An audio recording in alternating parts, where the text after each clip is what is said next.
Hey, good morning, fellow YouTubers. So we're pretty deep into this COVID-19 thing, and there are some good things to come out of it. Just individually speaking, one good thing I notice is I got motivation to work out. And once I get started, I really, the motivation takes care of itself. So, but that's what's hard. In spring, I usually start to work out again. I usually take the winters off. But it's hard to get that starting point. So this stay-at-home thing got my. If you wonder why I'm getting jerked, I played tug of war with my dog. But it's been hard on him too. But actually, that's one of the good sides is he likes to have me home as much as possible. And he's getting me home quite a bit. Probably more than I would like. But drop. But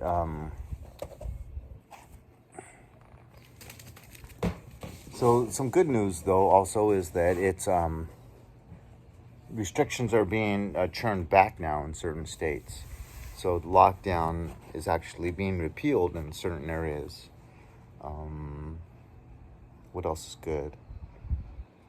A lot of downtime for relaxation, which gets a little old and can be good initially and then become a bad thing. You can catch up with friends through texting or whatever. You could really clean and get your place like you always wish you have the time to get it. So you could just really, really spend a couple days cleaning and just get your place looking like a hotel room or something. We all know the downsides, right? The economy, being isolated isn't good for your mental health. A lot of people not being able to make money.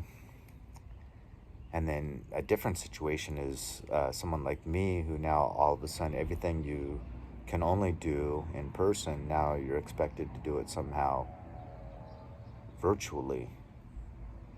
And I don't have a good internet connection and I'm not the most savvy tech person. So in a way, this work is much more frustrating and difficult for me than my normal work. So that's the biggest downside for me.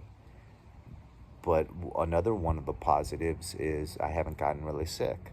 I think all of us that haven't really gotten really sick should take that into consideration as a big bonus, a big positive to come out of this. Because I just watched a couple videos of typical everyday people like me. This woman was 1 year younger, this one video, 52, and she got it. And on the second day of having it, she looked okay and was sitting upright and didn't sound that bad, even though she had a fever and a cough and a headache. But then she was able to go, it ended up lasting like a whole 2 weeks. And she went through hell. She had some days that were just atrocious. But that fever, man, it just kept coming back. And it would range. It would go from 103 and then just hang out at 100 for a few days and then go up again above 103. But it seemed like in her case, one thing that was always common was the cough, but she always had a dry cough, and that fever. But then as soon as she had 72 hours without the fever, her work was like, okay, you're good to come back. And she was like, you guys, you don't understand. I've been in a pure state of exhaustion, struggling with a fever for 2 weeks straight. And so she took an extra 2 weeks off before going into work. That's how depleted she felt. And, she mentioned there's no research on if her lungs are ever going to be the same that they were before this thing hit her. So, that's where we stand. A lot of you guys will be going back to work sooner than I will because I work in education and we're pretty much off the whole year, but not off. We're supposed to be doing this virtual type of work, and that doesn't look good for me. That's not going to pan out very well. But anyways, I hope everyone's doing well. Love each other, support each other.